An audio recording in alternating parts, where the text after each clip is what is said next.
Good morning दोस्तों, नमस्ते, अभिवादन और उम्मीद करता हूँ कि आज का दिन एक बार आपके लिए नई खुशियाँ लेकर आए फिर से और आपका दिन मंगलमय हो।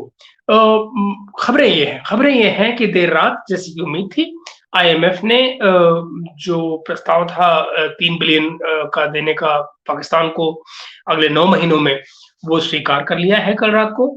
उसके साथ ही जो एक और खबर है और जिसकी पूरी उम्मीद थी, क्योंकि दरअसल जब स्टाफ लेवल एग्रीमेंट हो जाता है उसके बाद में ये औपचारिकता ही रह जाती है कि जो बोर्ड है वो बेसिकली उस पर अपनी मोहर लगा दे। तो जो वो ठीक वैसे ही हुआ जैसी की अपेक्षा थी। उसके साथ ही ये रास्ता खुल गया है 1.2 बिलियन यूएस डॉलर आईएमएफ से पाकिस्तान को मिलने का। तो मेरे ख्याल से इस हफ्ते में या आने वाले दिनों में ये ट्रांसफर पाकिस्तान को मिल जाएगा। इसके साथ ही आज ही एक और घटना हुई जो पिछले व्लॉग में हमने आपको बताया था जैसे कि उम्मीद से, उसी बीच में 1 बिलियन और यूएई से पाकिस्तान को मिल चुका है। तो आप ये पाएँगे कि ये रफ़ली घुमा-फिरा के 6.5 तो पहले हो रहा था और साढ़े हाँ, 6.5 हो रहा था, तो ये अब ये 1.2 उनका आ जाएगा और ये तो 2 सवा 2 का हिसाब-किताब इनका ठीक से बन जाएगा। तो ये बढ़ जाएगा इनको 8 प्लस का हो जाएगा इनका फॉरेन एक्सचेंज रिज़र्व्स अब। मगर अब सवाल ये है कि इसके बाद क्या? क्योंकि देखिए, अब पाकिस्तान में ढोल तो बजेंगे, खूब ढोल बजेंगे कि देखो पैसे आ गए, आईएमएफ के पैसे आ गए, यूएई से पैसे आ गए, हमारे दोस्त सऊदी ने भी पैसे दे दिए हमको। मगर आप सोचिए कि अल्टीमेटली ये सब क्या है? ये सब वही है जो प्राइमरीली मैं और आप जानते हैं और जो पाकिस्तानी पब्लिक को नहीं बताया जाएगा, वो सब जो सच्चाई है वो ढो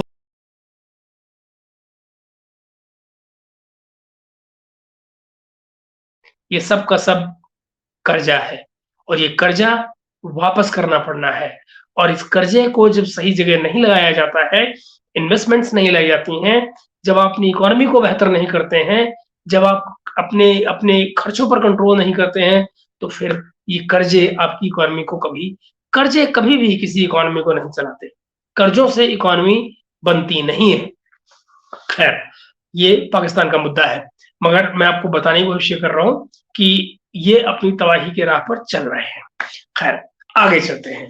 अगली बात ये कि इस बीच में जो पाकिस्तान में स्टेबिलिटी की कोशिशें चल रही हैं, उनमें मुझे क्या लगता है कि देखिए एक एक बात बड़ी सीधी-सी है, वो ये कि जिस बात को फ़ौज ने सोचा था कि हम अपॉलिटिकल हो रहे हैं, पॉलिटिक्स से बाहर हो रहे हैं, हम पॉलिटिक्स में दखल-अंदाज़ी नहीं करेंगे। इमरान खान की कामयाबी ये है कि उसने फ़ौज को बिल्कुल सारी की सारी पॉलिटिक्स के बीच में लाकर खड़ा कर दिया है। यानी कि अब आर्मी लाख मना करे, लेकिन सच ये है, आर्मी चीफ पॉलिटिशियन से ना मिले, ये बात समझ में आती है। लेकिन आर्मी पॉलिटिक्स में है और आर्मी पॉलिटिक्स कर रही है और आर्मी पॉलिटिक्स की दशा और दिशा तय कर रही है। कैसे? और मैं ये जो बात आपको बार-बार इस थंबनेल में मैंने आपको बताया है कि मेरा प्रेडिक्शन है कि इलेक्शन इस साल होने नहीं जा रहे हैं। मैं बताता हूँ क्यों नहीं होने जा रहे हैं। आप मुझे बताइए, मैं ये सवाल बजाय मैं कहने के मैं आपको अपने तर्क दे देता हूँ और आप खुद कहेंगे कि हाँ, ये बात में कुछ को लगता है। देखिए, अगर उनको शहबाज शरीफ को ही प्राइम मिनिस्टर बनाना है, पूरी मेजॉरिटी के साथ बनाना है, लेट्स से 2/3 मेजॉरिटी के साथ बनाना है, जिसमें पीपी और ये पीडीएम की तमाम पार्टियां मिल मिला के 13 वाली जो पार्टी 13 दलों की जो पार्टियां हैं, ये अगर सत्ता में लाने का उद्देश्य पाकिस्तानी मिलिट्री का है, तो भाई साहब, जो काम पिछले 5 साल में या 4 साल से नहीं हुआ, वो अब क्यों हो रहा है?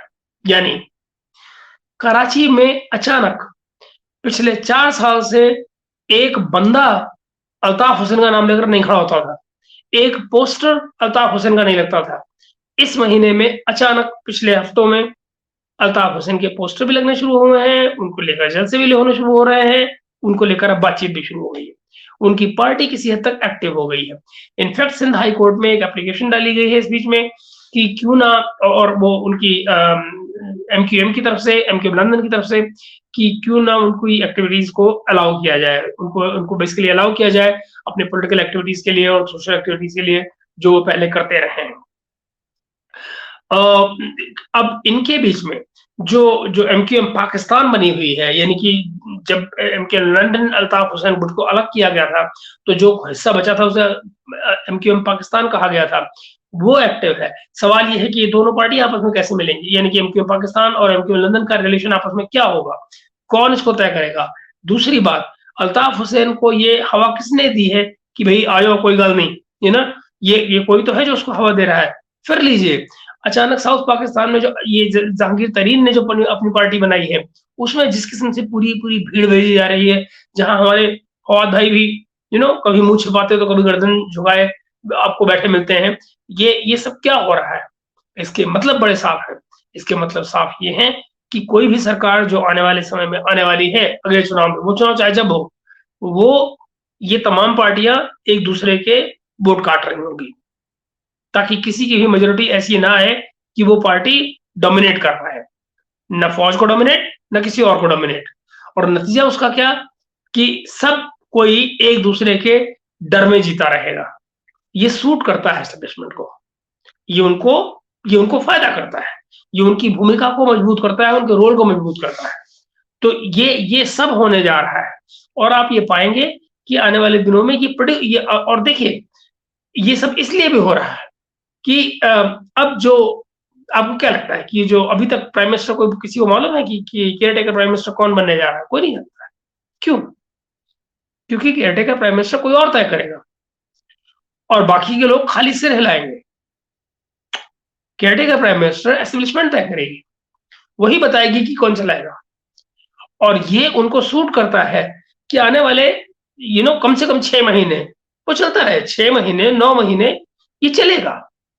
मुझे कोई उम्मीद नजर नहीं आती है करंट सिनेरियो। और अब देखिए ना, ये कहीं ना कहीं जो पीडीएम के लोग हैं उनको भी समझ में आ रहा है कि उनके साथ क्या हो रहा है या क्या किया जा रहा है उनके साथ में।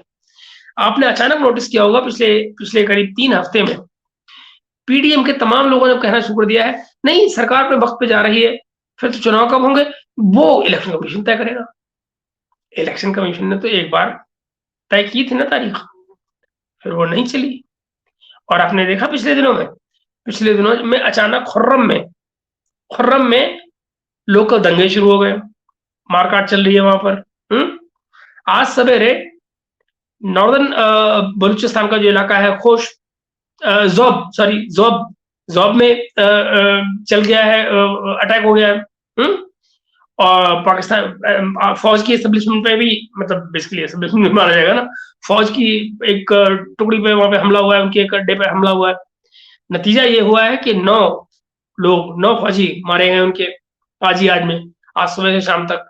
4 पहले मारे गए और बाद में बाकी 5 जो हैं वो अपनी जो इंजरीज थी उनके चलते मारे गए। जो हमला करने आए वो कितने थे? मुश्किल से 4। तो आप देखिए ना, वो 4 जो है वो 9 लेके चलेगा तुम्हारे। यानी या तो ये अपने आप हो रहा है या कराया जा रहा है, इलेक्शन पोस्टपोन होगा क्योंकि सेंसस हो चुका है। सेंसस हो चुका है तो सेंसस के लिए अब डिलिमिटेशन का प्रोसेस शुरू होगा, कम से कम 3 महीने का टाइम वो भी खाएंगे। और उसके बाद तब तक ये जो कुछ चल रहा है, यानी कि जो जो जो ये बलूचिस्तान में चल रहा है, वहां जो आग लगी है, अचानक टीटीपी एक्टिव हो रही है ना, तो ये इसको आप देखें तो ये जो हमले अचानक शुरू हो रहे हैं, मिलिटेंसी जो अचानक बढ़ा। कल रात को खुर्रम दस्तगीर एक टीवी शो में आए हुए थे, खुर्रम दस्तगीर ने ये कहा कि हाँ अब फौज तो मुहैया हो जाएगी, फौज तो अवेलेबल हो जाएगी इलेक्शन के लिए, लेकिन अब मिलिटेंसी बढ़ रही है, ये टेररिस्ट अटैक बढ़ रहे हैं। मीन्स व्हाट, कि एक ऑप्शन तैयार हो रहा है, कहीं बैकग्राउंड में एक ऑप्शन तैयार किया जा रहा है कि एन मौके पर इलेक्शन कमीशन ने कहकर, क्योंकि आप देखिए पॉलिटिकल पार्टीज ने हाथ धो लिए। पॉलिटिकल पार्टीज ये नहीं कह रही हैं कि इलेक्शन कब होंगे, वो कह रहे हैं इलेक्शन कमीशन तय करेगा। इलेक्शन कमीशन को ये दिया जा रहा है झुंझुना कि किसी भी वक्त इलेक्शन कमीशन करेगा कि भाई सिक्योरिटी के हालात ठीक नहीं है, इसलिए इलेक्शन नहीं हो सकते हैं। आपको एक बात और याद दिला दूं, न तो अभी दूर दूर तक कोई खैबर पख्तूनख्वा में इलेक्शन की बात कर रहा है, न पंजाब में इलेक्शन की बात कर रहा है। दोनों जगह पर केयरटेकर गवर्नमेंट है, दोनों कंटिन्यू कर रही है। टाइम कितना होता है इनके पास? 3 महीने का। लेकिन कोई ये बात नहीं कर रहा है कि आखिर 3 महीने से आगे कहाँ जा रही है, कॉन्स्टिट्यूशन में इसका कोई प्रोविजन नहीं है। सो ये सब चल रहा है ना, द सेम चीज, यही चीज सेंटर में भी आ जाएगी। एक बार केयरटेकर गवर्नमेंट बनी, वो खत्म कब होगी? बनाने का प्रोविजन है ना। आप 6 दिन, आप 60 दिन का है, 90 दिन का प्रोविजन है। अब वो जो 90 डेज में इलेक्शन होता है, नहीं होता है, अगर इलेक्शन नहीं होता है तो भाई काम तो चलेगा ना। तो काम कौन चलाएगा? यही केयरटेकर गवर्नमेंट जो बनने जा रही है। काम खत्म। तो ये सिलसिला चलने जा रहा है। इलेक्शन अभी नहीं होता, जो कि मैं आपको पहले दिन से कह रहा हूँ, जब से ये इन्होंने पंजाब खैबर पख्तूनख्वा की तोड़ी थी असेंबली कि इलेक्शन अगले साल ही होगा। मैं इस पर भी हैरान नहीं होऊंगा कि कहीं भारत और पाकिस्तान में इलेक्शन आगे पीछे ही हो रहा है, या ऑलमोस्ट ऑलमोस्ट एक साथ हो रहा है, यू नेवर नो। तो ये सिलसिला वहां जा रहा है। मैंने आपको बताया जैसे कि अब इनको जो काम करना है, आपको याद होगा जो बात इन्होंने कही थी मौलाना फजल रहमान ने एक वक्त पर, कि असेंबली की जो को 1 साल के लिए इसको बढ़ा दिया जाए। अगर ऐसा किया जाता तो बात पॉलिटिकल पार्टी पे आ जाती, मगर अब इस केस में कौन जिम्मेदार होगा? कोई भी नहीं, कोई भी नहीं। और पीछे पीछे तार कौन खींच रहा है? एस्टेब्लिशमेंट, जाहिर है। तो मैं आपको बताऊं, ये सिलसिला यूं ही चलेगा। सवाल ये है कि क्या अब इकोनॉमी ऐसे चल पाएगी या नहीं, एक। दूसरी बात, आईएमएफ का क्या होगा? क्योंकि आईएमएफ केयरटेकर गवर्नमेंट से कोई वादा कर नहीं पाएगी।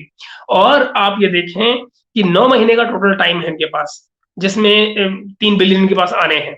1 बिलियन ये सरकार ले जाएगी। अभी अभी इनके रिजाइन करने से पहले, असेंबली डिसॉल्व करने से पहले 1 बिलियन 1.2 बिलियन के पास आ जाएगा, प्लस 1 बिलियन के करीब या ऐसा ही कुछ 1.2 के आसपास का इनको तब मिल जाएगा जब केयरटेकर गवर्नमेंट आ जाएगी, उसको मिल जाएगा। और थर्ड थर्ड तो ये बात है ना कि इलेक्शन होगा, नई गवर्नमेंट आएगी, उसको मिलेगा इंस्टॉलमेंट। उसका क्या? तो क्या फिर उसको उसके टाइम फ्रेम को बढ़ाया जाएगा? फिर आईएमएफ को दरख्वास्त दी जाएगी, भाई 3 महीने और दे दो, अभी तो हमारी ये वाली सरकार है, या तो पैसे इसी को दे दो, या अगर नई गवर्नमेंट को देने तो रुक जाओ, नई गवर्नमेंट अभी आती है महीने बाद इलेक्शन होके। और वो इलेक्शन में कौन क्या कर रहा होगा, सब डेवलपमेंट चीजें ऑलरेडी सेटिंग पैटर्न हो रही हैं। आप देख सकते हैं, अगर आप गौर से देखेंगे तो आप देखेंगे कि बड़े आहिस्ता से, लेकिन सब एक तरफ जा रही चीजें। इमरान खान, अच्छा एक और चीज मैं आपको पहले से कहता रहा हूँ कि इमरान खान जब तक सीन में मौजूद है, इलेक्शन तब भी नहीं होता। इलेक्शन अभी आज क्या हुआ? आज तोशाखाना की हियरिंग थी इस्लामाबाद में सेशन कोर्ट में। वहां पर इमरान खान की 7 हियरिंग हो चुकी है, 7वीं हियरिंग थी। अभी तक कोई किसी भी एक हियरिंग में सिर्फ इमरान खान आए, बाकी में आए नहीं। आज फिर वही हुआ है कि वहां उनके लायरा हुए थे, उनका साहब हम तो आज के लिए उनकी एब्सेंस की दरख्वास्त दे रहे हैं कि वो नहीं आएंगे। उन्होंने ठीक है, अपने आर्गूमेंट कीजिए। अब वो आर्गूमेंट बोले नहीं साहब, हाईकोर्ट में हमारी पिटीशन लगी हुई है सेम केस की, तो हाईकोर्ट का फैसला आ जाए उसके बाद आप हमारा यहाँ का केस नहीं है लोकल यहाँ पे सेशन कोर्ट में। तो ठीक है, ये 11:30 तक वेट कर लेते हैं, 11:30 बजे बात करेंगे। वहां हाई कोर्ट में क्या हुआ? हाई कोर्ट में जज साहब हो गए बीमार, तो आज हियरिंग ही नहीं लगी, वो कल पे चली गई, नेक्स्ट डे के लिए जो भी है। यहाँ पर 2 बजे फिर से हियरिंग शुरू हुई, तो वकीलों ने झगड़ा डालना शुरू कर दिया कि फिजूल की बातों में जज से झगड़ा कर, ताकि किसी तरह से केस खराब हो, प्रोलॉन्ग हो, लॉन्ग डेट मिले, कहीं कुछ इस तरह का हो। जज और स्मार्ट था या प्रोबेबली अंडरस्टैंड था, कौन जाने। उसके पास भी एक प्लान किसी ने दे दिया बना के उसको। उसने कहा जी बात सुनो, अब तक तो बहुत हो गया इमरान खान के साथ में, इतने दिन तक बर्दाश्त कर लिया, अब और नहीं बर्दाश्त होता। कल से डे टू डे हियरिंग होगी और कल इमरान खान आएंगे। यानी कल के लिए उसने इमरान खान को नोटिस दे दिया, कल आओ, वरना जाहिर है अरेस्ट वारंट। और 2 गवाह ऑलरेडी वहां पर आज पहुंचे हुए थे, जिनकी गवाही आज दर्ज नहीं हो पाई है, वो कल होएगी। और उस समय पर इमरान खान का होना वहां जरूरी है। सवाल ये है इमरान खान होंगे या नहीं, ये कल अगेन देखने की बात है। लेकिन कल इन 2 विटनेसेस की गवाहियां दर्ज हो रही हैं। दोनों विटनेसेस की गवाहियां दर्ज होने के बाद में बमुश्किल 2 हियरिंग और इमरान खान फारिग। इस केस का फैसला इतना स्ट्रेट फॉरवर्ड है, तोशाखाना वाले केस का। सरकारी गवाहियां हैं, सरकारी मुलाजिम है, सब कुछ ऑन रिकॉर्ड है, सारी चीजों की एक ट्रेल बनी हुई है। या तो इमरान खान ट्रेल के अगेंस्ट कुछ दे सकते हैं, अपनी नई कोई ट्रेल लेकर आ जाए जो कि मौजूद नहीं है, और वरना गए काम से। तो Imran Khan is in big trouble right now. He will, वो लीगल ऑप्शंस अपने देख सकते हैं कि समहाउ यहाँ से कोई फैसला अगर जल्दी आता है तो फिर वो हाई कोर्ट जाए, जल्दी से हाई कोर्ट से कोई फैसला ले, और सुप्रीम कोर्ट जाए। सुप्रीम कोर्ट में बैठे हुए बंदियाल साहब, वो 16 सितंबर तक बैठे हुए हैं। 2 लोग बंदियाल साहब की तरफ बड़े गौर से देख रहे हैं, एक उनके रुकने को लेकर, एक उनके जाने को लेकर। इमरान खान उनके रुकने को लेकर, नवाज शरीफ उनके जाने को लेकर। नवाज शरीफ आएंगे नहीं जब तक बंदियाल बैठा हुआ है, और इमरान तब तक चीज़ों को जल्दी से सुप्रीम कोर्ट ले आने के प्रोसेस में है, जब तक बंदयाल साहब बैठे हुए हैं। तो ये एक तमाम चीज़ें चल रही हैं। इस सारे को आप इसमें देखिए कि और फिर अभी वो तमाम केसेज़ और जो इमरान खान पे बन रहे हैं, जो जिनकी कोई कह रहा है मिलिट्री कोर्ट में चलेंगे केसेज़, कोई कह रहा है नहीं चलेंगे, कोई कह रहा है बिल्कुल इसको लेकर क्लैरिटी नहीं है, कुछ भी कहना बड़ा मुश्किल है। एक तरफ के लोग हैं जो ये कह रहे हैं कि इमरान खान पर मिलिट्री जो 9 मई का जो केसेस हुए हैं उसके बाद में उनको लेकर जो केस बने हैं वो सब मिलिट्री कोर्ट में जाएंगे। तो दूसरी तरफ एक और गुट है जो कह रहा है नहीं साहब, पॉलिटिकल क्लास जो है वो अपने ऊपर बर्डन नहीं लेना चाहती है, इसलिए वो सिविलियन कोर्ट में चलेंगे। दूसरी तरफ एक और गुट है जो ये कहता है कि नहीं, फौज भी नहीं चाहती है कि वो इनको करे, इसलिए सिविलियन कोर्ट में डालेंगे उसको। वी जस्ट डोंट नो, अभी आज की तारीख में ये पिक्चर क्लियर नहीं है कि दरअसल इमरान खान के जो केसेस 9 मई के को लेकर है वो क्या सिविलियन कोर्ट में चलेंगे या मिलिट्री कोर्ट में। अगर जो आर्मी चीफ है उनकी बात को माना जाए और अक्षरशः शब्दशः अगर वैसे ही लिया जाए जैसे उन्होंने बोला है, तो उनको मिलिट्री कोर्ट में चलना चाहिए। लेकिन you never know, this is Pakistan, तो कुछ पता नहीं है मौके पे कौन क्या डिसीजन ले रहा है, कौन कैसी पॉलिटिक्स प्लान कर रहा है। तो अपडेट मैं आपको यही देना था कि यूएई से 1 बिलियन आ गया है, आईएमएफ ने 1.2 बिलियन के लिए एग्री कर दिया है, वो पास हो गया, इनको क्लियर हो गया है। और अब मैंने आपको पहले भी कहा था कुछ पैसे इनके वर्ल्ड बैंक के पास है, कोई मेरे ख्याल से 700 मिलियन, और ऐसे ही कुछ और बैंक किसी और जगह पर भी है कोई 300 मिलियन। पिछले 3 महीने में करीब 5 मिलियन का जो अमाउंट है वो चाइना ने रोल ओवर किया है। रोल ओवर मतलब ये नहीं कि इनकी जेब में आ गए हैं, वो पहले खर्च किए बैठे हैं, वो सिर्फ जो उनकी देनदारियां थी वो चाइना ने रोल ओवर कर दी, चलो बाद में दे देना, दैट इज इट। बट इसके अलावा और कुछ नहीं है, जेब में वही पैसे थे जो है, ये जो है वही बचे हुए हैं, उससे ज्यादा कुछ नहीं। तो मित्रों ये था आपका अपडेट, और मैं उम्मीद करता हूँ कि अभी आज दिन में जो कुछ भी होगा, क्योंकि आज इमरान खान का अभी केस लगना है और देखना है कि वो जाते नहीं जाते हैं, और फिर वहां पर सेशन कोर्ट में क्या फैसला होता है उसको लेकर, या खुद जज साहब क्या एक्शन लेते हैं। वो जैसा कुछ भी होगा मैं आपको दिन में उसको लेकर भी और अपडेट दूंगा। अभी आज का दिन भारी गुजरेगा इमरान खान पर, ऐसा नजर आ रहा है। इनके दोनों विटनेसेस की गवाहियां दर्ज हो जाती हैं आज, तो आप ये मानिए कि मोर और लेस केस की दशा और दिशा तोशा खाना वाले केस की तय हो जाएगी। इमरान खान, ये आप तय मानिए, वहां से उनके फारिग होने का काउंटडाउन शुरू हो जाएगा। मित्रों अभी के लिए इतना ही। आपका दिन मंगलमय हो, इस कामना के साथ में मैं आपसे विदा लेता हूं। नमस्कार।